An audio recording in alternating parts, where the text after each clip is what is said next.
The Cosmic Mix-Up. Elias Hayes had a talent for fixing things that nobody else could, but ironically, his own life remained permanently broken. He stood in the maintenance shaft of Nexus Station's diplomatic wing, hands deep in a tangle of wires that any sensible technician would have replaced entirely. But Elias wasn't sensible. He was stubborn and perpetually short on credits. "Come on, you cantankerous piece of junk," he muttered, adjusting his magnetic sealer with one grease-stained hand. The environmental control system for the diplomatic suites had chosen the worst possible moment to fail, right before the arrival of the Valkyrie delegation. His comm unit crackled. "Hayes, tell me the enviro systems are back online." Station Director Keller's voice carried the unmistakable edge of someone whose career was on the line. "Almost there, sir," Elias replied, wincing as a spark jumped between wires. "Just need to bypass the primary. The Valkyrie ship has docked. You have 10 minutes before they reach the diplomatic wing." Elias swore under his breath. The Valkyrie were notoriously sensitive to environmental conditions, their crystalline skin reacting poorly to humidity variations. If the systems weren't perfect, this could become an interstellar incident. "Understood." Hayes out. He worked faster, splicing connections that would make his old engineering professor collapse in horror. The system hummed reluctantly to life, readings stabilizing just within acceptable parameters. "That'll have to do," Elias muttered, packing his tools. As he closed the access panel, the station's artificial gravity hiccuped, a common enough occurrence on the aging station. Elias stumbled, his magnetic sealer slipping from his belt and clattering down the corridor. He lunged for it, just as the diplomatic doors slid open. The Valkyrie delegation entered, a procession of tall, imposing figures with skin that resembled polished amethyst catching the light. Their ceremonial armor glinted, and at their center walked a female Valkyrie whose presence commanded attention. Her crystalline features were sharp and regal, silver eyes sweeping the room with predatory assessment. Elias froze, halfway to retrieving his tool, painfully aware of his oil-stained jumpsuit and the fact that he wasn't supposed to be visible during this high-profile arrival. The leading Valkyrie guard spotted him and raised a ceremonial staff. "Halt. You approach the divine Solara." "Sorry, just grabbing my—" Elias lunged for his sealer, just as the gravity fluctuated again. Several things happened at once. Elias stumbled forward. The Valkyrie female, apparently this divine Solara, moved in his direction, perhaps to avoid him. The ornate necklace she wore caught on a protruding piece of Elias's toolkit, and most significantly, the magnetic sealer in his hand activated when it struck the floor, creating a pulsing magnetic field. The necklace's clasp responded to the magnetic pulse, releasing with a musical chime that echoed through the suddenly silent corridor. The necklace fell to the floor between them. Every Valkyrie in the entourage gasped. The guards dropped to one knee, weapons lowered. Elias remained frozen, uncertain what catastrophic diplomatic incident he had just caused. Solara stood perfectly still, her silver eyes widening as she stared at Elias. Then, incredibly, her crystalline lips curved into what might have been a smile. "The sacred collar," she said, her voice carrying a harmonic quality that made Elias's skin tingle. "Removed by your hand." "I'm so sorry," Elias stammered, reaching for the necklace. "Complete accident. Let me just—" "No." A guard intercepted his hand. "It is done." Director Keller chose that moment to arrive, face flushed from running. "Divine Solara, please accept my profound apologies for any—" "There is nothing to apologize for," Solara interrupted, her gaze never leaving Elias. "According to our most sacred traditions, this human and I are now bonded." "Bonded," Elias repeated weakly. "In your terms," she clarified, "we are married." Elias's toolkit slipped from nerveless fingers, crashing to the floor. "On what now?" Director Keller looked like he might faint. There must be some misunderstanding. An older Valkyrie stepped forward from the delegation. "There is no misunderstanding. The sacred collar of joining can only be removed by one's destined life companion. It has been our way for 10,000 cycles. But I just used a magnetic sealer. Elias protested.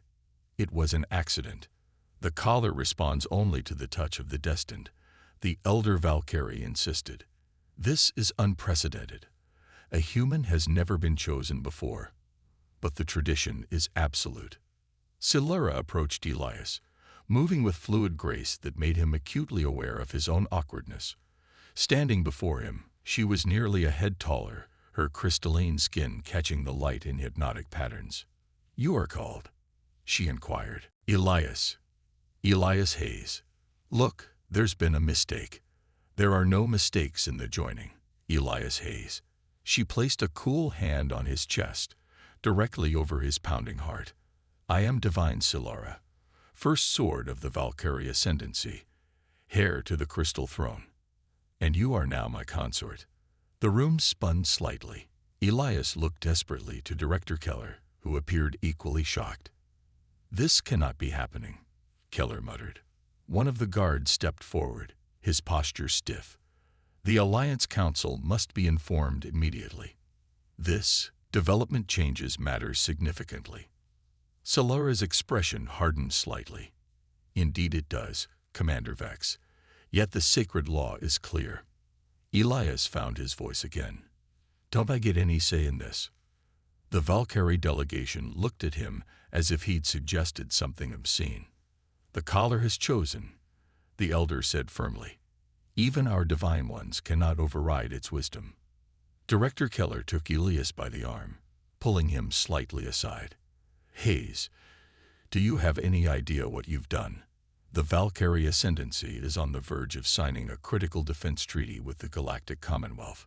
Divine Silara was supposed to formalize the alliance through a political marriage to Admiral Thornton's son next month." Elias felt the blood drain from his face. "I was just fixing the environmental controls." Keller's grip tightened painfully. "Fix this? How exactly am I supposed to?"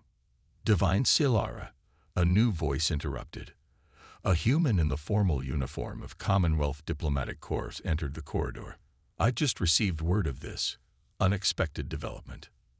"Ambassador Chen," Silara acknowledged with a slight nod.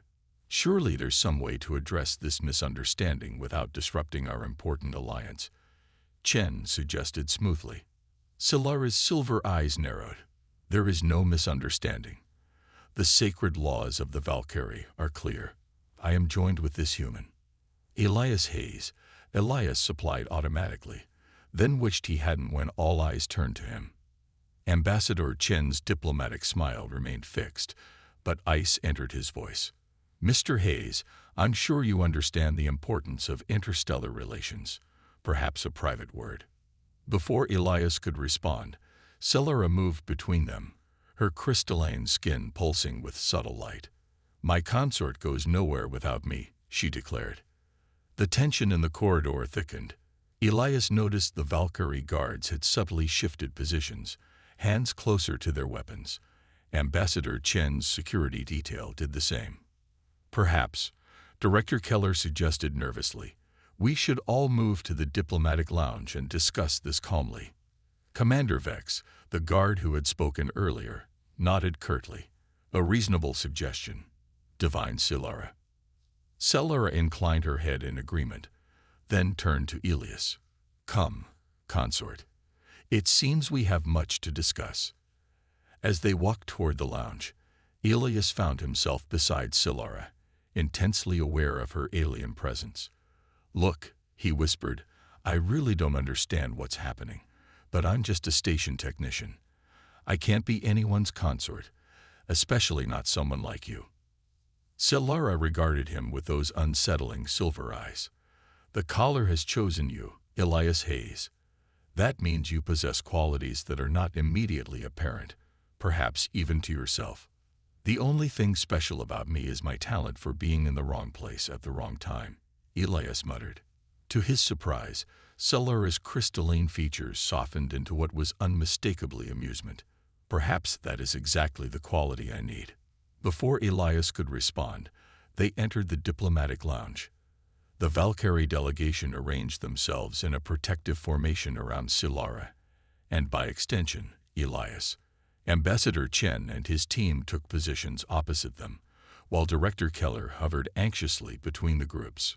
Divine Silara, Chen began, while the Commonwealth deeply respects Valkyrie traditions, you must understand that Mr. Hayes is not equipped for the role of consort to one of your station. His equipment is not your concern, Ambassador, Silara replied coolly, causing Elias to choke slightly. The elder Valkyrie stepped forward. For 10,000 cycles, the sacred collar has chosen our Divine One's companions. Never once has it erred. If it has selected this human, then there is purpose in the choice. With all due respect, Chen pressed, the defensive alliance between our peoples is at stake. The Shral horde grows more aggressive on your borders. You need Commonwealth technology and support. Are you threatening to withhold protection if I honor our sacred traditions, Ambassador? Silara's voice remained calm, but the temperature in the room seemed to drop several degrees. Chen backpedaled quickly. Of course not, Divine Silara. I merely suggest that perhaps there is a way to honor your traditions while still fulfilling your duty to your people. Mr. Hayes could formally release you from this bond. All eyes turned to Elias, who shifted uncomfortably. I'd be happy to, but I don't know how. The elder Valkyrie shook his head. There is no release. The bond is lifelong. Commander Vex stepped forward, his posture rigid. Unless one party dies. The casual way he said it made Elias's blood run cold. Several of the guards' hands moved to their weapons. Silara raised a hand. Enough, Commander. No harm will come to my consort. Divine Silara, Vex insisted, think of your people. This human is nothing. A maintenance worker who smells of machine oil and failure. Elias couldn't argue with that assessment, but Silara's expression darkened. You forget yourself, Commander. Her voice carried a dangerous edge. Question my judgment again, and you will return to Valkyrie Prime in disgrace. The tension in the room built to a breaking point. Elias noticed Ambassador Chen's hand moving subtly toward his comm unit. Director Keller was sweating profusely, and the Valkyrie guards looked increasingly ready for violence. Perhaps, Elias said, surprising himself by speaking, I could have a moment alone with Divine Silara. Since apparently we're married, we should probably talk privately. The suggestion seemed to catch everyone off guard. After a moment of silence, Silara nodded. A reasonable request from my consort. We will use the inner chamber. Despite protests from both sides, Silara was apparently not to be denied. Moments later, Elias found himself alone with the alien princess in a smaller room off the main lounge.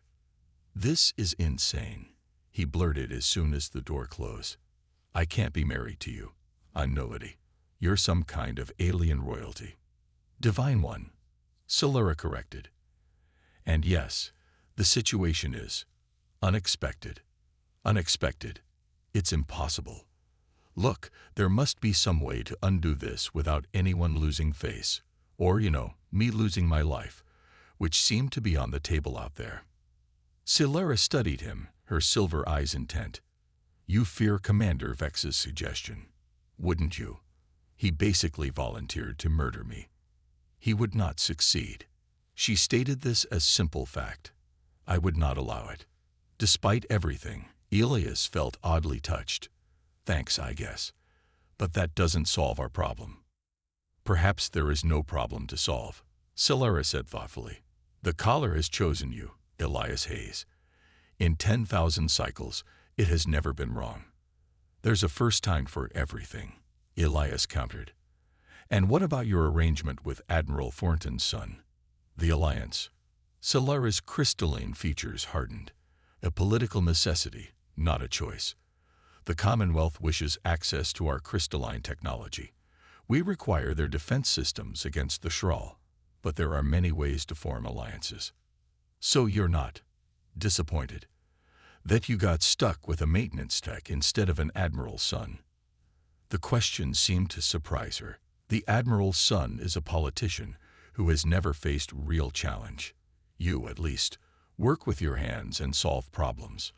Before Elias could respond to that unexpected statement, a commotion erupted in the outer room. Shouting voices, then the distinctive sound of energy weapons discharging. Silara moved with startling speed, pushing Elias behind her and drawing a crystalline blade that seemed to materialize from her armor. The door burst open, revealing Commander Vex, his weapon drawn. "Divine Silara, we must leave immediately. Commonwealth forces have betrayed us." Silara's eyes narrowed. "Explain." Ambassador Chen received a private communication and then gave the order. "They attempted to restrain our guards. They mean to take you captive." Elias didn't know who to believe, but the sounds of fighting were unmistakable. "Why would they?" he began. "It seems," Silara cut him off, "that our marriage is more problematic than we realized." She turned to Vex. "Is the shuttle prepared?" "Yes, Divine One." "Then we depart." She turned to Elias. "You will come with us." "Wait, what?" "I can't just leave the station. You prefer to remain and explain to Commonwealth authorities how you disrupted a critical alliance." Her silver eyes bored into his. "They will not be kind to you, Elias Hayes." He knew she was right. Best case scenario, he'd spend years in a Commonwealth detention center. Worst case, well, people who caused interstellar incidents sometimes just disappeared. "Fine," he conceded, "but I'm grabbing my toolkit." Silara's crystalline features shifted in what might have been confusion. "We face potential death, and you worry about tools." Elias snatched his kit from where it had been placed near the door. "Trust me, there's never a situation that can't be improved with the right tools." Dangerous politics. "I'm technically stealing Commonwealth property," Elias muttered as he strapped himself into the Valkyrie shuttle's acceleration couch. "I never thought I'd become a fugitive because of a faulty magnetic sealer." Silara, securing her own restraints across from him, raised a crystalline eyebrow. "You prefer imprisonment for disrupting galactic politics."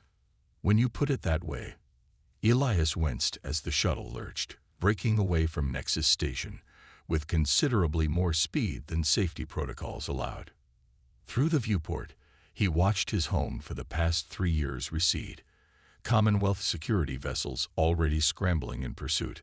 The Valkyrie pilot, a severe-looking female with deep indigo skin, manipulated controls with practiced precision. "They will not catch us," she stated confidently. "Valkyrie drives are superior." As if to punctuate her claim, the shuttle surged forward, stars blurring as they accelerated to light speed. Elias gripped his harness, stomach lurching with more than just acceleration sickness. In less than an hour, he'd gone from fixing environmental controls to fleeing with alien royalty. Commander Vex stood at a tactical display, features grim. "The Commonwealth vessels have stopped pursuit, but they will undoubtedly alert checkpoints throughout this sector." "We are not returning to Valkyrie Prime directly," Silara announced, surprising both Vex and Elias. "Divine One." Vex questioned, his tone carefully neutral but his posture stiffening. "The situation requires analysis before we proceed. We will go to the outpost on Terulian IV." Silara's tone made it clear this wasn't a suggestion. Vex's crystalline features hardened. "That is unnecessary. We should return to the Ascendancy immediately, To." "To what, Commander?" Silara cut him off. "To announce that the Alliance is compromised. To present my unexpected consort to the Council." Her silver eyes narrowed. "Or perhaps you have another agenda." The challenge in her voice created an immediate tension. Other Valkyrie guards subtly shifted positions, some moving closer to Silara, others to Vex. Elias felt distinctly caught in the middle of something he didn't understand. Vex composed himself with visible effort. "I serve the Ascendancy, Divine One. Always." "As do I," Silara replied. "Set course for Terulian IV." The pilot acknowledged the command, adjusting their trajectory. Vex moved to the rear of the shuttle, speaking in low tones with several guards. Elias caught flashes of what seemed like heated discussion. Silura unbuckled her restraints and gestured for Elias to follow her to a small alcove that offered some privacy. "Your commander doesn't seem happy with the detour," Elias observed quietly. "Vex has many opinions," Silura replied, her voice equally low. "Not all of them align with my safety." Elias blinked. "Wake, you think he's a threat?" "To you." "Politics among the Valkyrie ascendancy are complex." Her crystalline features remained impassive, but something in her silver eyes suggested concern. "The Collar choosing a human consort creates complications beyond diplomatic relations with the Commonwealth." "What kind of complications?" Silura studied him for a moment, as if deciding how much to reveal. "I am the last of my bloodline. The divine lineage has ruled the ascendancy for millennia, but there are those who believe our time has passed, and they wouldn't mind if you didn't come back," Elias concluded. "Precisely." She glanced toward Vex. The arrangement with Admiral Thornton's son was not merely diplomatic. It would have provided me with Commonwealth protection during a vulnerable transition period. Elias ran a hand through his disheveled hair. "And instead you got stuck with a maintenance technician who can't even protect himself." To his surprise, Silura's crystalline lips curved into a subtle smile. "You underestimate yourself, Elias Hayes. The Collar does not choose weakness." Before he could respond to that perplexing statement, the shuttle shuddered violently. Warning lights flashed across control panels. "We're being scanned," the pilot called out. "Hostile signature. Unregistered vessel." Vex rushed to the tactical display. Shral scout ship. They must have been lying in wait along common hyperspace routes. "The Shral?" Elias asked, alarmed. He knew enough about galactic politics to recognize the name of the aggressive species that had been encroaching on Valkyrie territory. The shuttle rocked again, this time from weapons fire. The pilot executed an evasive maneuver that sent Elias stumbling against the bulkhead. "Return fire," Vex ordered. "Belay that," Silura countermanded. "Defensive measures only. We cannot outfight a Shral warship with a diplomatic shuttle. We must stand and fight." "Valkyrie do not flee," Vex protested. "Valkyrie also do not die pointlessly," Silura retorted. "Evasive pattern delta." As the pilot complied, executing a series of disorienting maneuvers, Elias clung to a support beam, mind racing. "Wait, you said they scanned us. What exactly are they scanning for?" "Valkyrie energy signatures," the pilot explained tersely. "Our crystalline technology is distinctive." "Can you mask it?" Elias asked. "Impossible," Vex dismissed. But Silura was looking at Elias with sudden interest. "What are you thinking, consort?" The title still felt strange, but Elias pushed that aside. "On Nexus Station, we had recurring problems with energy signature bleed from various species tech. I developed a dampening field that could temporarily mask unique signatures."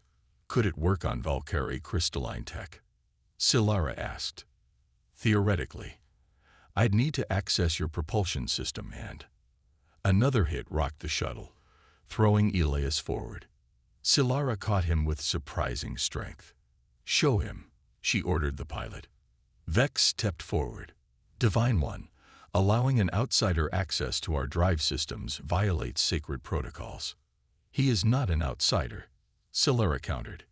"He is my consort, and we are currently being hunted by Shral. The protocols can wait." Elias didn't wait for further argument. Grabbing his toolkit, he followed the pilot to the engine access panel. The crystalline technology that powered the Valkyrie shuttle was unlike anything he'd worked on before. Intricate structures that seemed to pulse with internal light, connected by conduits that resembled flowing liquid rather than traditional circuitry. "Beautiful," he murmured, earning a surprised look from the pilot. "You appreciate our technology?" she asked. "I appreciate any tech that's elegantly designed," Elias replied, already examining the power regulation system. "The crystalline matrix here, it's conducting energy, but also somehow amplifying it, isn't it?" The pilot nodded, seemingly impressed. "That is the basis of our technological advantage. And also what makes you so easy to track, Elias noted. The amplification creates a distinctive energy signature. Working quickly, Elias began reconfiguring connections, using components from his toolkit to create a makeshift dampening field generator. The shuttle continued its evasive maneuvers, each impact of Shral weapons making his work more difficult. "This won't last long," he warned as he made the final connections. "Maybe 20 minutes before it burns out, but it should mask your signature enough to lose them." "Do it," Solara ordered from behind him. She had silently approached to observe his work. Elias activated the device. The crystalline drive dimmed briefly, then resumed its normal operation, though with a slightly different harmonic vibration. "Shral vessel is still in pursuit," the pilot reported. "Cut all power for 5 seconds, then resume on secondary systems only," Elias instructed. "When they scan again, they'll pick up a different signature. Should read as a standard cargo hauler." The pilot looked to Solara, who nodded authorization. The shuttle went dark, drifting in space. Elias counted silently, heart pounding. 5, 4, 3, 2, 1. The secondary systems came online, the shuttle humming with reduced power. "Shral vessel is breaking off pursuit," the pilot announced, unable to keep the surprise from her voice. "They're continuing on their original vector." A murmur went through the Valkyrie crew. Even Vex appeared grudgingly impressed. "Well done, consort," Solara said quietly. Elias rubbed the back of his neck, uncomfortable with the title and the attention. "Just a trick we used at the station when we needed to avoid inspection after bending a few regulations." A hint of amusement touched Solara's crystalline features. "You have hidden depths, Elias Hayes." "Speaking of hidden things," Elias replied, lowering his voice so only she could hear, "care to tell me why Shral were lying in wait along a route no one should have known we were taking?" Solara's expression hardened. "You perceive the same problem I do." "Someone told them we were coming this way," Elias confirmed. "Someone on this shuttle." Solara nodded almost imperceptibly. "Your instincts are good." "Not instincts. Logic. The Shral appeared too quickly after our departure." "We must speak privately," Solara decided. "Join me in the forward compartment." As they moved toward the compartment, Elias noticed Vex watching them with unreadable crystalline features. The commander's hand rested casually on his weapon, a gesture that might have seemed natural if Elias hadn't been looking for it. Once inside the small compartment, Solara activated a privacy field that hummed softly around them. "The situation is worse than I initially indicated," she began without preamble. "My position within the Ascendancy is precarious. The alliance with the Commonwealth was to be my salvation and my protection. Against what? Against those who wish to end the divine lineage and establish a military council as rulers of the Ascendancy." Her silver eyes fixed on his. "Commander Vex serves Archon Dravik, the most powerful advocate for this change." Elias felt cold realization dawning. "So when I accidentally married you, you disrupted a carefully orchestrated plan," Solara finished. "The marriage to Admiral Thornton's son would have given me Commonwealth protection during the transition of power. Without it, I am vulnerable. And now we're on a shuttle with people who might want you dead." Elias summarized grimly. "Great. Not all the crew are loyal to Dravik," Solara clarified. "The pilot, Terex, serves my household directly. There are 2 guards I trust implicitly. That still leaves us outnumbered. Perhaps. But now we have an unexpected advantage." A smile touched her crystalline lips. "You? Me?" Elias almost laughed. "I'm a maintenance tech, not a warrior. Yet you've already saved us from Shral pursuit with your technical skills." Solara moved closer, her crystalline presence somehow both alien and compelling. "And you wear the mark of my consort, which gives you authority that Vex cannot easily challenge without revealing his hand." Elias touched his neck reflexively. "What mark?" Solara reached out, her cool fingers brushing his collarbone. The collar's energy left a crystalline imprint. It is subtle to human eyes, but clear to Valkyrie. Elias felt a slight ridge under her touch that hadn't been there before. Is that why some of the crew keep looking at me strangely? They are surprised by the strength of the bond. The imprint is unusually pronounced. Before Elias could process that information, the ship's communication system activated. Divine One. Tyrix's voice came through. We are approaching Terulian IV. There appears to be unusual activity in orbit. Silara deactivated the privacy field. Define unusual. Multiple vessels of various origins, including Commonwealth. Elias and Silara exchanged glances. That's impossible, Elias said. They couldn't have known we were coming here. Unless they were informed, Silara replied grimly. It seems our time has run out sooner than expected. They returned to the main cabin, where Vex stood examining tactical displays with apparent concern.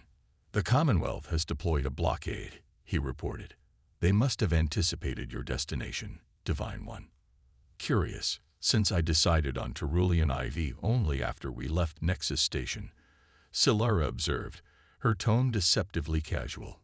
Vex stiffened slightly. Perhaps they know your habits better than you realize. Perhaps. Silara's silver eyes narrowed. Or perhaps someone informed them. The tension in the cabin became palpable. Several guards shifted positions, hands moving subtly toward weapons. Elias noticed that 2 guards had positioned themselves near Silara, while others seemed aligned with Vex. Are you accusing me of treachery, Divine One? Vex asked, his voice dangerously quiet. I merely observe facts, Commander. The Shral found us too quickly. Now the Commonwealth awaits us at Terulian IV. These are remarkable coincidences. Vex's crystalline features hardened. Perhaps the explanation is simpler. Perhaps your human consort is not what he appears. All eyes turned to Elias, who resisted the urge to step back. I didn't even know what Terulian IV was until an hour ago. A convenient claim, Vex countered. Yet here we are, surrounded by your Commonwealth allies. They're not my allies. Elias protested. I'm as much a fugitive as any of you now. Enough, Silara commanded. Speculation serves no purpose. We require a new destination. The logical choice is Valkyrie Prime, Vex insisted. The Ascendancy Council must be informed of these developments. So you can deliver me directly to Archandravik, Silara challenged. I think not. The pretense was dropping away rapidly. Vex's hand moved to his weapon. It seems your perspective has become compromised, Divine One. Perhaps your unexpected consort has clouded your judgment. Or perhaps he has cleared it, Silara countered. She made a subtle gesture, and the 2 guards Elias had noticed earlier moved to flank her protectively. Vex drew his weapon, a crystalline device that hummed with energy. I regret that it has come to this. The Council ordered me to return with you, or not at all. The Council or Dravik. Silara's own weapon appeared in her hand, seeming to form from her armor itself. For the Ascendancy, Vex declared, and fired. What happened next was almost too fast for Elias to follow. Silara moved with inhuman speed, deflecting the energy blast with her blade. Her loyal guards engaged Vex's supporters, crystalline weapons clashing in confined space.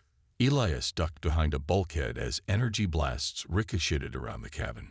Tyrix was struggling to maintain control of the shuttle as the battle raged behind her. A stray blast hit the pilot's console, sending sparks flying. The shuttle lurched violently, throwing combatants off balance. Warning lights flashed as systems began failing. We're losing containment on the drive system, Tyrix called out over the chaos. Elias knew what that meant. Without proper containment, the crystalline energy would cascade, eventually causing a catastrophic explosion. Without thinking, he darted toward the engine access panel, dodging energy blasts. One of Vex's guards spotted him and turned to fire. Silara intercepted the blast with her blade, the energy dissipating across her crystalline armor. Go, she commanded Elias. Save the ship. The engine compartment was already filling with pulsing crystalline energy that leaked from damaged containment fields. Elias worked frantically, using his makeshift dampening device to stabilize the worst breaches. "This won't hold for long," he muttered to himself as he rerouted power through secondary systems. Unlikely heroes. The emergency response team that met their shuttle consisted of 4 Tyrolean medical technicians and 6 Commonwealth security officers. Elias stood in the shuttle's doorway, his damaged jumpsuit partially covered by a Valkyrie cloak that concealed his injured shoulder. "Captain Elias Hayes of the merchant vessel Aurora," he introduced himself, trying to project an authority he never needed in his maintenance career. "We have injured passengers aboard." A security officer stepped forward. "Captain, our scans detected unusual energy signatures from your vessel. Protocol requires a full inspection." "Of course," Elias agreed smoothly. "Though I should warn you, we rescued these passengers from a vessel experimenting with some unconventional drive technology. That's what caused our system damage." The half-truth seemed to satisfy the officer, who gestured for his team to enter the shuttle. Elias had rehearsed with Silara and her loyal guards. They would pose as rescued passengers from a science vessel, their crystalline appearance explained as the result of experimental technology exposure. The deception might have worked if not for the restrained prisoners in the cargo hold. "Sir," called one of the security officers, "we have multiple detained individuals back here, Valkyrie military by their uniforms." The lead officer's hand moved to his weapon. "Captain Hayes, care to explain?" Elias opened his mouth, mind racing for a plausible explanation, when Terex made the decision for them. The Valkyrie pilot activated a hidden control, releasing a pulse of crystalline energy that temporarily disabled the Commonwealth officer's equipment. "Run," Silara commanded, emerging from her hiding place in full battle stance. Chaos erupted in the landing bay. Silara and her loyal guards engaged the security forces while Elias and Terex made for the bay's control center. They needed to disable the bay's containment field to allow for escape. "I'll handle the controls," Elias told Terex. "Keep anyone from following us." The control center was staffed by 2 startled Tyroleans who backed away as Elias burst in, Terex covering the doorway.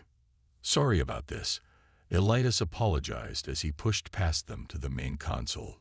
Station systems were standardized throughout the Commonwealth, and he quickly located the landing bay protocols. "Security lockdown in progress," an automated voice announced throughout the facility. "All bays sealed." "Not ideal," Elias muttered, fingers flying across the interface. He needed to override the lockdown protocols, but that would require administrative access. One of the Tyrolean operators found his courage. "You'll never get through those security measures. They're quantum encrypted." Elias smiled grimly. "Maybe, but encryption is only as good as its implementation." He pulled a small device from his toolkit and attached it to the console. It was a diagnostic bypass he built to circumvent Nexus Station security when maintenance tasks required higher clearance than he possessed. The console flickered, then displayed a warning message. "Unauthorized access detected." "Come on," Elias urged, making adjustments to his bypass device. The crystalline energy that had wounded his shoulder seemed to pulse in rhythm with his efforts, lending him unusual clarity.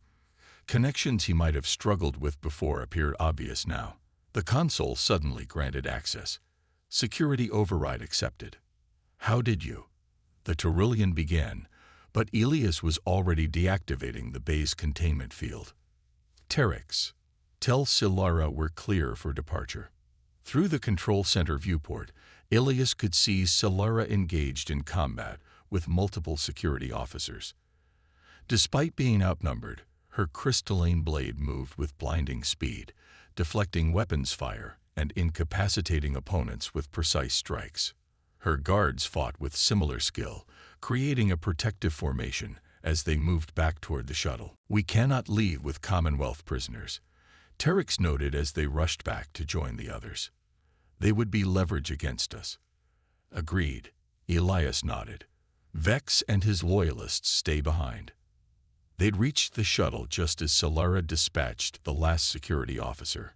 Her crystalline skin pulsed with battle energy, silver eyes gleaming with an intensity that Elias found both terrifying and mesmerizing.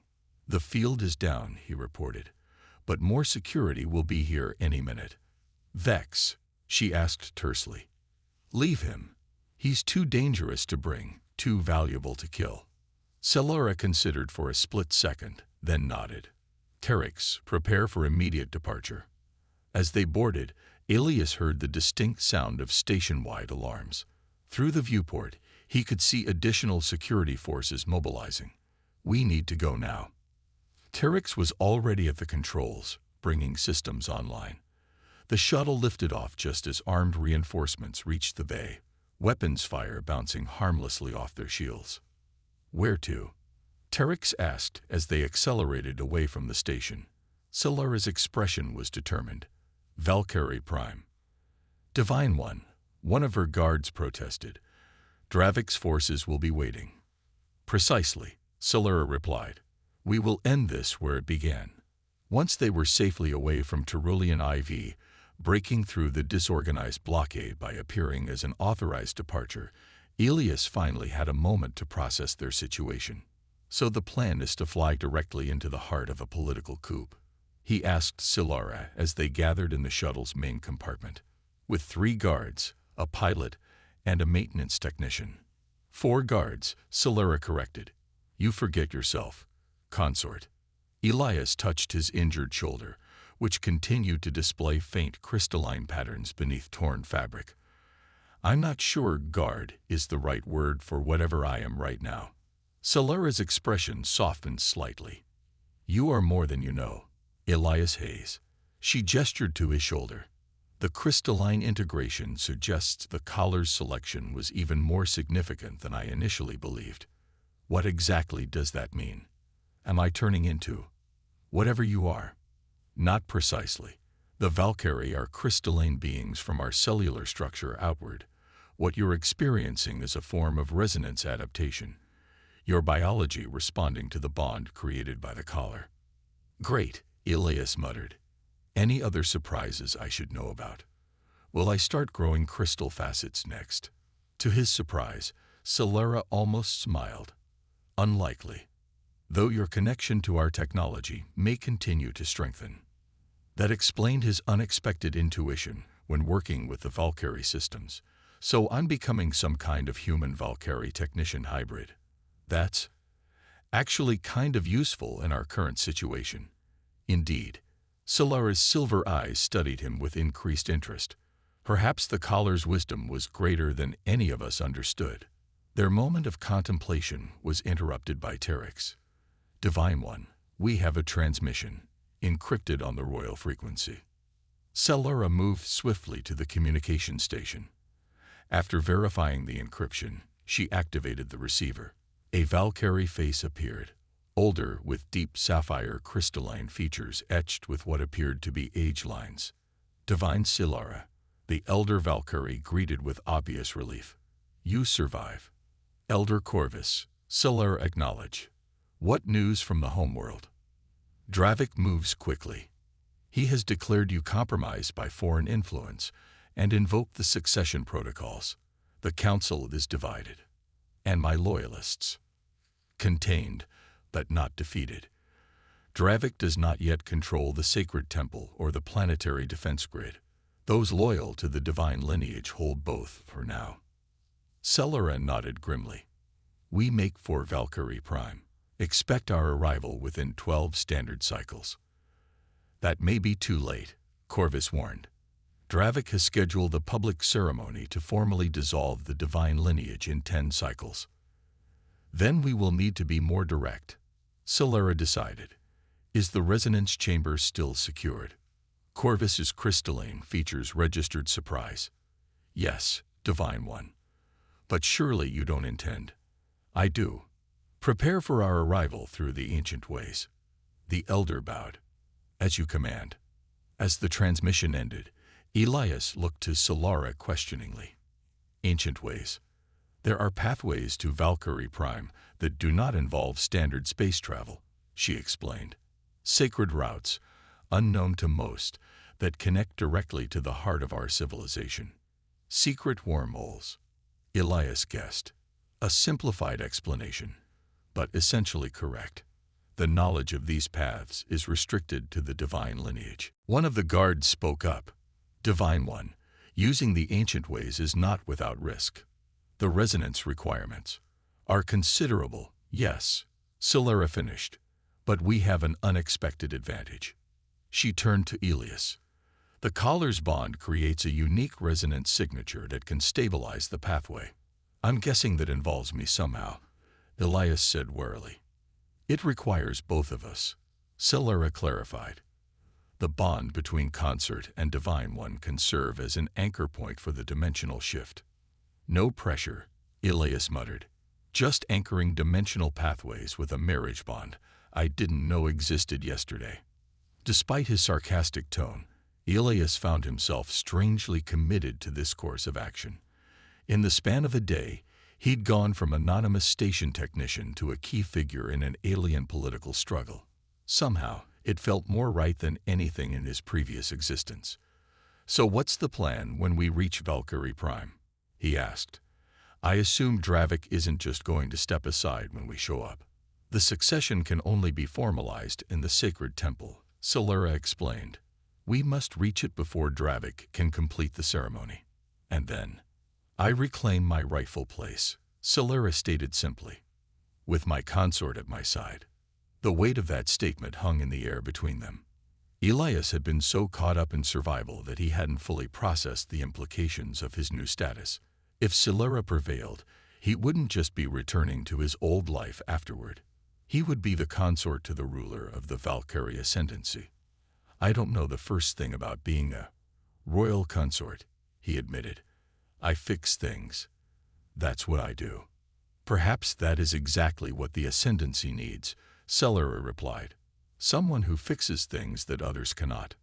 The journey to the ancient ways took them to a seemingly empty region of space near the outer boundary of Valkyrie territory. To Elias's untrained eye, there was nothing remarkable about their location. Just empty vacuum and distant stars. "We have reached the entrance coordinates," Terex announced from the pilot station. Celera rose from her seat. "Prepare for resonance activation." The guards moved to specific positions around the cabin, placing crystalline devices at precise intervals. Terex adjusted the shuttle systems to a particular harmonic frequency that made the air seem to vibrate. "What do I need to do?" Elias asked. "Come." Celera beckoned him to the center of the cabin. "We must establish the resonance bond." Elias joined her in the center of the arrangement. Up close, her crystalline features were even more captivating. Facets that caught the light in ways that seemed to reveal depths beyond the physical. "Your hand," she instructed, extending her own. Elias placed his palm against hers. The contact sent a jolt of energy up his arm, the crystalline pattern on his shoulder pulsing in response. Celera's silver eyes widened slightly. "The bond is stronger than I anticipated," she murmured.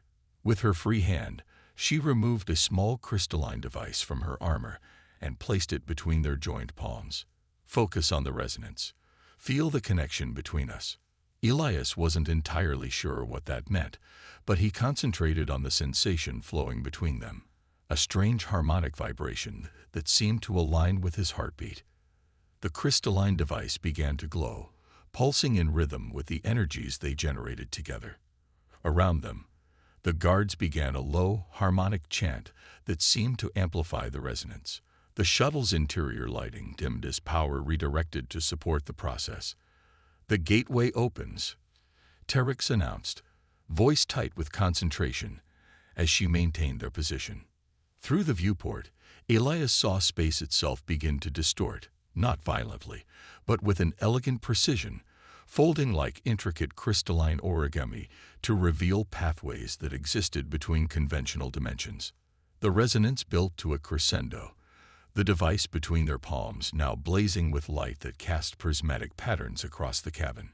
Elias felt something fundamental shift in his perception. as if he could suddenly see connections that had always existed but remained invisible to conventional senses. "Now," Silura commanded, and Terex guided the shuttle forward into the dimensional gateway. The transition defied description. For a moment that might have been an instant or an eternity, Elias felt his consciousness expand beyond physical limitations, perceiving realities layered upon realities. The crystalline patterns on his shoulders spread briefly across his entire body, resonating with energies that human biology was never designed to channel. Then, as suddenly as it began, the transition ended. The shuttle emerged into normal space, but the vista before them had completely changed. A crystalline world hung in space, Valkyrie Prime. Its surface a complex mosaic of faceted cities and geometric patterns visible even from orbit. "We have arrived," Silura announced, separating her hand from Elias's. The device between their palms had transformed, crystalline structure rearranged into a more complex configuration, and exactly where we needed to be. Elias staggered slightly, the transition leaving him disoriented. "That was intense." "You performed admirably," Silura told him, a note of genuine admiration in her voice. Few non-Valkyrie could maintain consciousness through such a transition, let alone help stabilize it. "How long did it take?" Elias asked, trying to reorient himself. "In conventional time. Moments. We have bypassed days of travel." Terex's voice cut through his disorientation. "Divine One, we are being scanned by the sacred temple's defenses. Transmit the royal codes," Silura ordered. "Already done. They are granting us clearance to land at the inner sanctum." This clearly surprised the guards. One of them voiced what they were all thinking. The inner sanctum. That means the High Priestess supports us, Silura confirmed, satisfaction evident in her tone. Travik does not have as much control as he believes. The shuttle descended toward the crystalline world below. As they approached, Elias could make out the intricate architecture of the Valkyrie civilization. Structures that seemed to grow from the planet itself, geometric patterns of breathtaking complexity woven into every design. At the center of the largest formation of crystal spires stood what must be the sacred temple, a massive structure that rose higher than the surrounding city, composed of facets that caught the light of the system's star and scattered it in prismatic displays. "It's beautiful," Elias said softly. "You see our world with new eyes," Silura observed. "The resonance bond has enhanced your perception." The shuttle passed through elaborate defensive fields that rippled like liquid crystal around them, finally setting down on a landing platform within the temple complex itself. A contingent of Valkyrie in ceremonial armor awaited them, led by an imposing figure whose crystalline structure shimmered with deeper colors than any Elias had yet seen. "The High Priestess," Silura explained as they prepared to disembark. "She is the keeper of the sacred temple and interpreter of the caller's will." "Will she recognize our situation?" Elias asked nervously. "She is the one being who cannot be deceived about such matters," Silura replied. "The resonance bond cannot be falsified." "Great. No pressure," Elias muttered, suddenly very aware of his torn jumpsuit and disheveled appearance. Not exactly the traditional image of a royal consort. As they exited the shuttle, the High Priestess approached, her movements flowing like liquid crystal. Up close, her features had a transcendent quality, as if she existed partially in another dimension. "Divine Silura," the High Priestess greeted, her voice carrying harmonic overtones. "You return at the precipice of change." "High Priestess Velna," Silura responded with formal respect. "The ascendancy faces usurpation." The priestess's multifaceted eyes turned to Elias, studying him with an intensity that seemed to peer into his very atomic structure. "And you bring the chosen consort." Unexpected, yet precisely as the resonance patterns foretold. Elias wasn't sure whether to bow or shake hands, so he settled for an awkward nod. "Nice to meet you." The High Priestess made a sound that might have been laughter, like crystal wind chimes in a gentle breeze. a human technician with the resonant signature of a divine consort. The patterns of fate are elegant in their complexity. Dravik moves to formalize his coup, Solera said, bringing them back to the urgent matter at hand. How soon? The ceremony begins in 1 standard hour, Valna replied. He brings the full council to the outer temple to bear witness. Then we have little time. Is the inner chamber prepared? The priestess nodded. As you foresaw. Though Dravik will not easily accept what transpires. He need not accept it, Solera replied coldly. Only witness it. They were led through crystalline corridors that seemed to shift subtly as they passed, resonating with their presence. Elias noticed that his injured shoulder continued to pulse in harmony with the surrounding structure, creating ripples of responsive energy in the walls themselves. The temple recognizes you, the high priestess observed, noting his reaction. Remarkable for one not born of crystal. It's been a day of remarkable things, Elias replied, still trying to process everything that had happened since he tried to fix that environmental system.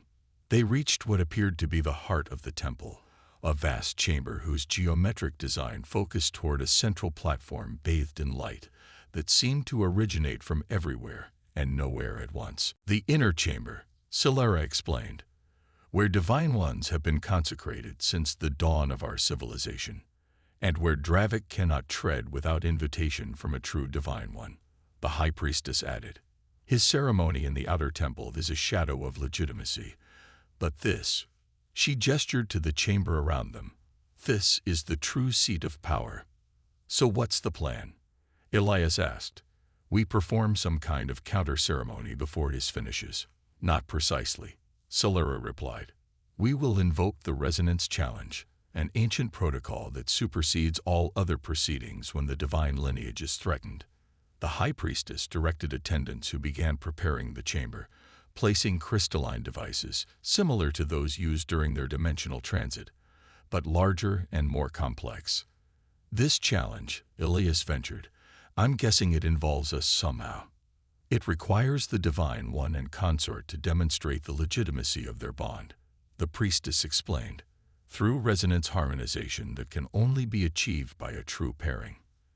And if we succeed, then Solera's claim to leadership is irrefutable under our most sacred laws, the priestess replied. Not even the military council can challenge it.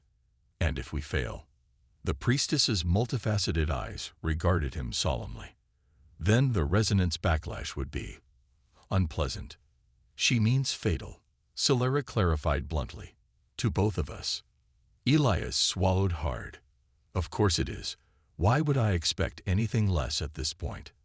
As preparations continued around them, Solera drew Elias aside. You do not have to do this, she told him, her voice uncharacteristically gentle. The bond formed between us was accidental. You did not choose this path. Elias considered her words carefully. It was true. None of this had been his choice.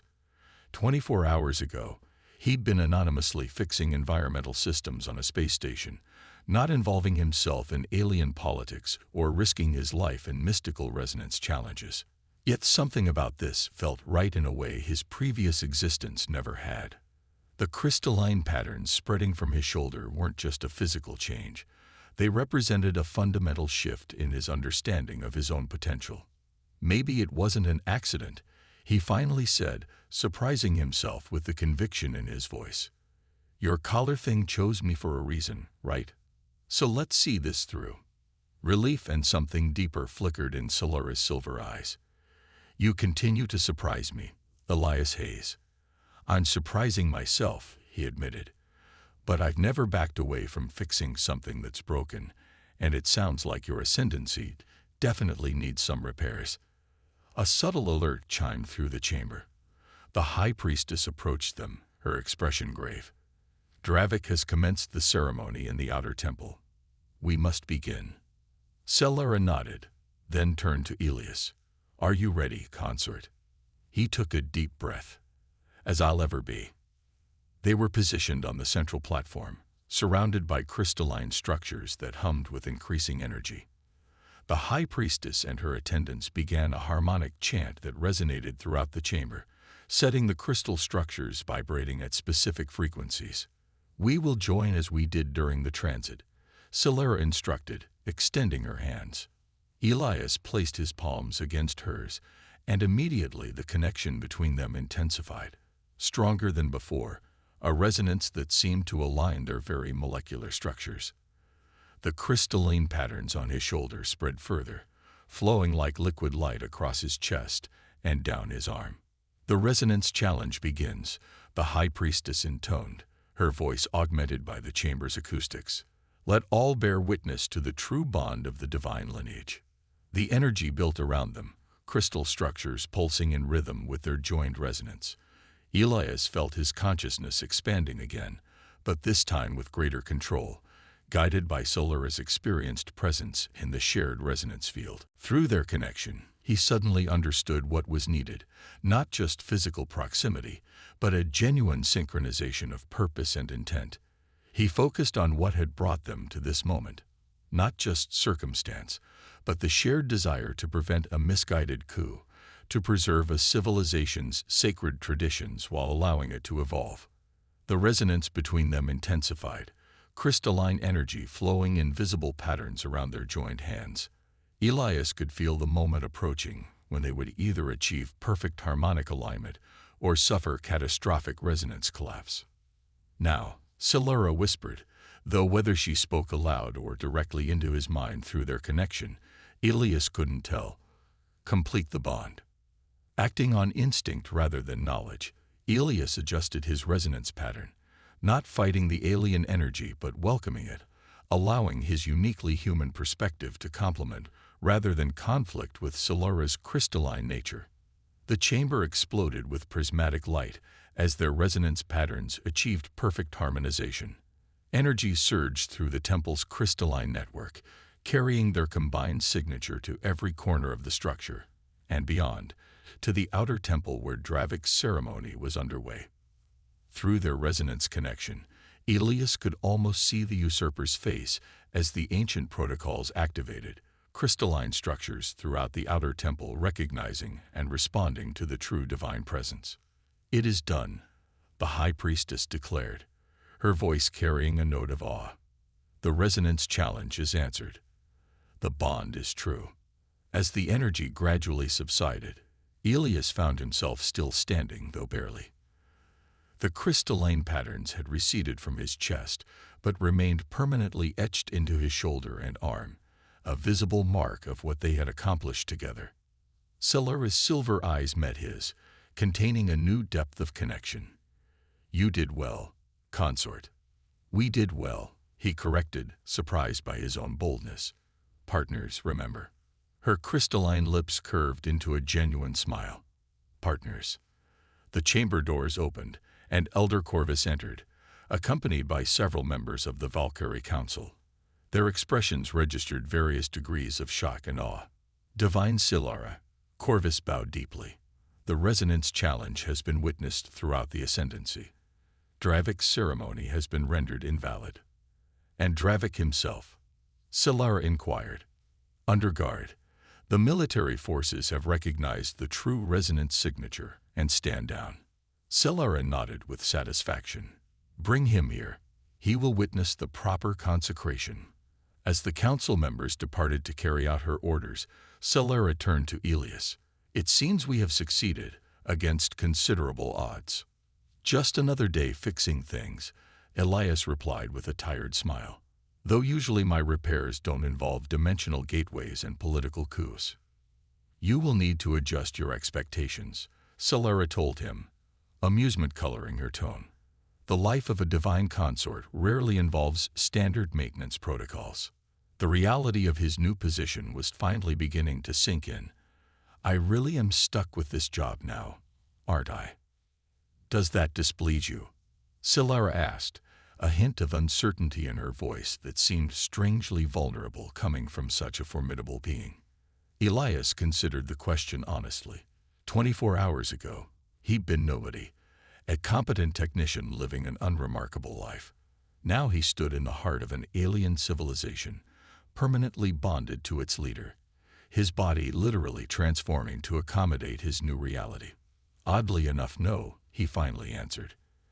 I think I might be exactly where I'm supposed to be. The collar is never wrong, the High Priestess commented as she approached, though its methods are sometimes unconventional.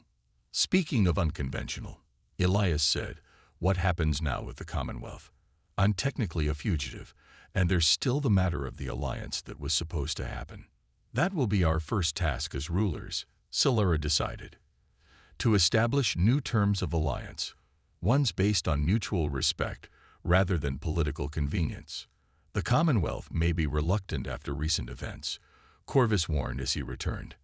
Then we will offer something they cannot refuse, Celera replied confidently.